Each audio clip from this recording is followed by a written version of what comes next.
अरावली की पहाड़ियों के बीच स्थित एक प्राचीन महल की कहानी है। इस महल का नाम था चंद्र महल और यह अपने अद्वितीय वास्तुकला और अद्भुत कला के कारण प्रसिद्ध था।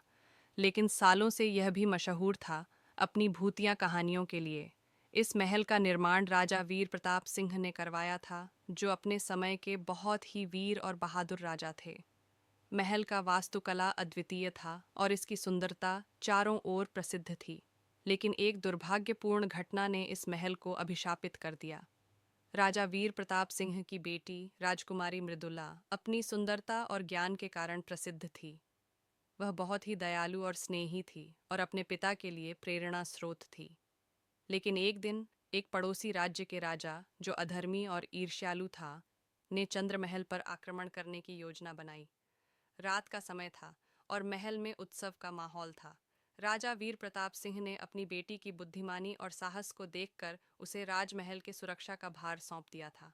उसी रात आक्रमणकारी राजा ने चुपके से महल में प्रवेश किया और एक भीषण युद्ध छिड़ गया। राजकुमारी मृदुला ने अपनी वीरता और साहस से धूर्त राजा का सामना किया, लेकिन दुर्भाग्यवश एक धोखेबाज सैनिक ने मृदुला को धोखा देकर उसे मार डाला।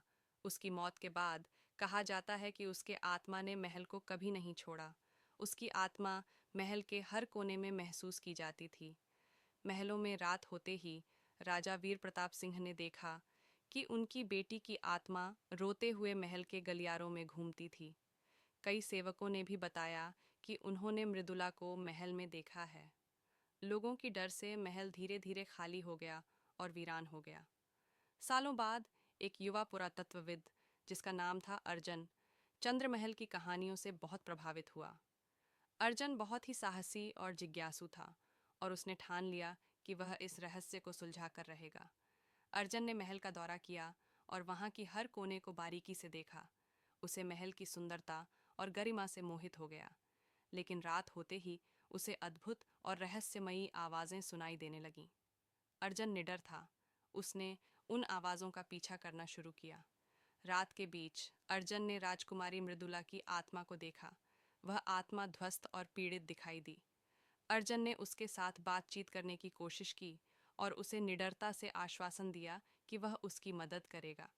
मृदुला की आत्मा ने अर्जन को बताया कि उसकी आत्मा तभी शांत होगी जब अधर्मी राजा और उसके सैनिकों को उनकी करनी का एहसास हो जाएगा।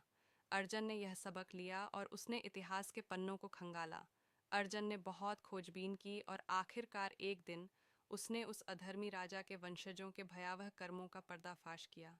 वह सबूत लेकर चंद्रमहल लौटा और वहाँ एक बड़ा अनुष्ठान कर मृदुला की आत्मा को शांति दी। उस घटना के बाद चंद्रमहल की भयंकर कहानियाँ वो समाप्त हो गईं। लोगों ने फिर से महल में आना जाना शुरू किया और उसकी सुंदरता का आनंद लिया। अर्जन की बहादुरी और असाधारण कथा ने उसे एक महानायक बना दिया।